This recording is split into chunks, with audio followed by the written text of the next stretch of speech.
Assalamualaikum warahmatullahi wabarakatuh. Bertemu lagi dengan Ibu Nurlifa, materi pelajaran pendidikan agama Islam kelas 7. Baik, anak-anak, sebelum kita mulai belajar, seperti biasa, kita berdoa dahulu. Bismillahirrahmanirrahim. Rabbi zidni ilman warzuqni fahman waj'alni minas solihin. Ya Allah, tambahkan aku ilmu dan berikanlah aku karunia, agar aku dapat memahaminya dengan baik. Dan jadikanlah aku termasuk golongan orang-orang yang soleh. Amin. Baik anak-anak, hari ini sudah siap untuk belajar? Ya, sudah hadir semua ya? Baik, kalau sudah hadir semua, kita mulai pembelajaran kita hari ini. Sebelum kita membahas tentang memahami rukun Islam yang 5, kemarin kita sudah minggu lalu membahas tentang tata cara berwudu dengan baik dan benar sesuai dengan anjuran Rasulullah Shallallahu Alaihi Wasallam.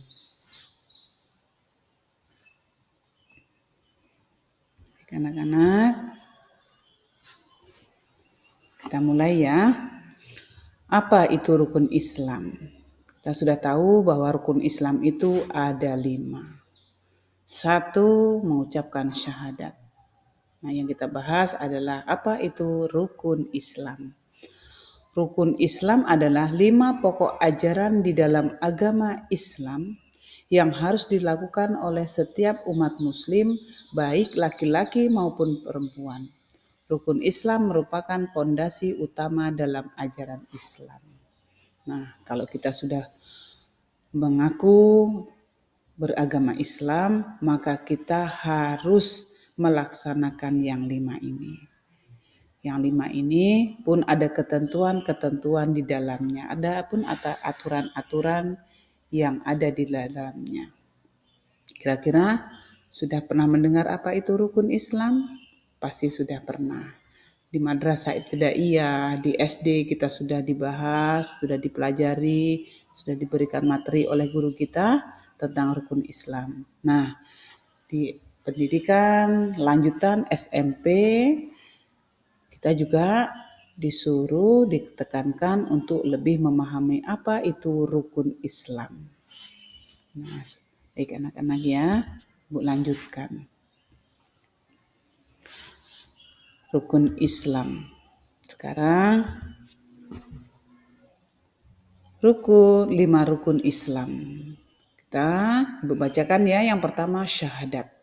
Syahadat itu adalah membaca kalimat syahadat. Apa itu bacaannya? Asyhadu alla ilaha illallah wa asyhadu anna Muhammadar Rasulullah. Nah, kita kalau orang Islam wajib mengucapkan itu. Bagaimana dengan orang Kristen misalnya mau masuk agama Islam? Ya, wajib bersyahadat. Wajib mengucapkan kalimat itu. Yang kedua adalah sholat. Sholat di dalam sehari semalam itu semua ada 5 kali. Ada sholat maghrib, isya, zuhur, asar, dan subuh. Itu harus dilaksanakan bagi orang Islam. Itu wajib. Bila ditinggalkan apa? Kita berdosa. Yang ketiga itu mengeluarkan zakat. Nah, zakat fitrah namanya. Nah, zakat itu harus kita keluarkan bagi kita orang Islam. Keempat yaitu berpuasa di bulan Ramadan. Kira-kira pernah melaksanakan ibadah? Sudah. Kita laksanakan waktu kita di SD sudah mulai belajar, kita berpuasa sehari penuh dengan ketentuan-ketentuan. Dengan cara apa? Berniat pada malam hari sebelum matahari terbit. Yang kedua, meninggalkan semua larangan-larangan yang ditentukan oleh Allah Subhanahu wa taala. Terus sudah puasa, kita yang rukun Islam yang terakhir adalah haji. Haji ini bagi orang yang mampu. Bila kita mampu melaksanakan haji, maka laksanakan. Syarat haji apa?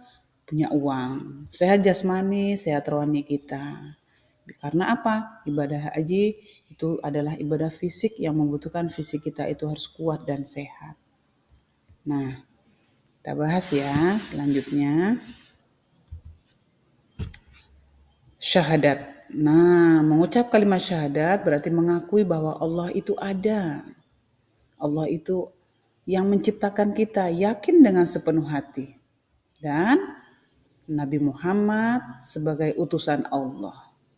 Syahadat adalah pengakuan iman pertama bagi kita orang muslim. Jadi kalau kita sudah yakin bahwa Allah lah yang harus kita sembah, yang wajib kita sembah satu-satunya, tidak ada lain daripada Allah, dan kita mengakui di dalam hati kita bahwa Rasulullah adalah Nabi utusan Allah dan Nabi terakhir kita. Nah, itu masuk dalam poin syahadat. Selanjutnya, sholat. Sholat adalah ibadah wajib yang harus dilakukan 5 kali sehari, yaitu sholat subuh, zuhur, asar, maghrib, dan isya. Itu bagi kita orang Islam. Yang mana ada ketentuan di dalamnya. Bila sudah akil balik, maka kita wajib melaksanakan sholat itu dengan tidak terputus-putus. Terus kita lakukan siang dan malam. Apa itu zakat? Kewajiban bagi muslim yang mampu untuk memberikan sebagian hartanya kepada yang membutuhkan. Nah, bila kita punya harta yang banyak, maka keluarkanlah zakat. Karena zakat itu tujuannya adalah untuk membersihkan harta yang kita miliki dan membuat hati kita lebih nyaman dan tentram. Untuk apa? Untuk mendekatkan diri kita kepada Allah. Di antara hikmahnya adalah kita bisa berbagi kepada orang yang tidak mampu ataupun yang tidak membutuhkan.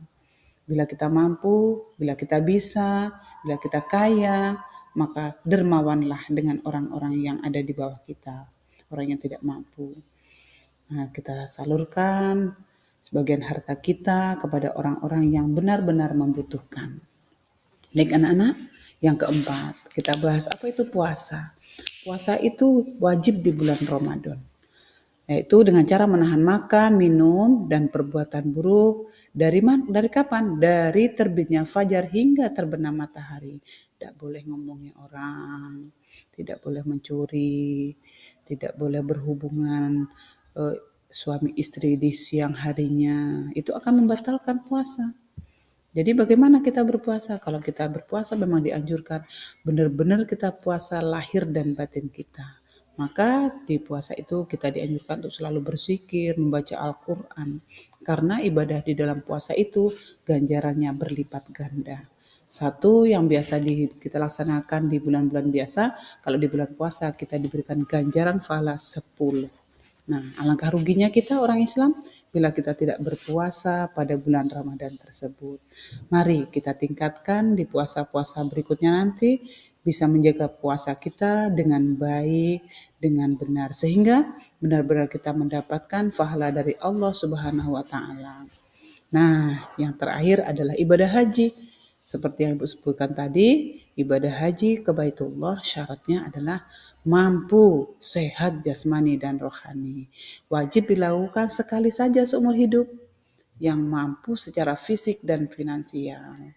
Bila kita mampu melaksanakan ibadah haji ke sana, bisa beribadah ke sana, dan bisa kita pulang kembali ke tempat kita tinggal dengan dalam keadaan kecukupan juga. Maka itu diwajibkan haji. Tapi kalau kita belum mampu, kita belum punya uangnya, terus kita kurang sehat, maka Allah tidak membebankan kita untuk berhaji. Haji ini syaratnya bagi yang mampu, yang sehat jasmani dan rohaninya. Nah, jadi begitu pentingnya rukun Islam bagi orang Islam. Karena apa? Dapat membimbing kita menjadi manusia yang lebih baik. Nah, yang kedua, rukun Islam itu kita dapat mendekatkan diri kepada Allah Subhanahu wa Ta'ala. Nah, kira-kira bisa dipahami anak-anak semua? Ibu anjurkan bila ada yang kurang paham, silahkan untuk ditulis di dalam bukunya. Sekarang kita simpulkan dari materi yang Ibu sampaikan, apa kesimpulan yang dapat kita ambil. Nah, rukun Islam adalah 5 pilar yang sangat penting, yang sangat fundamental dalam beragama Islam. Dengan mengikuti rukun Islam, kita bisa menjadi umat yang lebih baik, yang mendekatkan diri kita kepada Allah Subhanahu wa taala. Dan mudah-mudahan kita semua termasuk golongan umat Nabi Muhammad sallallahu alaihi wasallam yang benar-benar bisa menjalankan dengan baik, dengan tulus, dengan ikhlas di segala sendi kehidupan.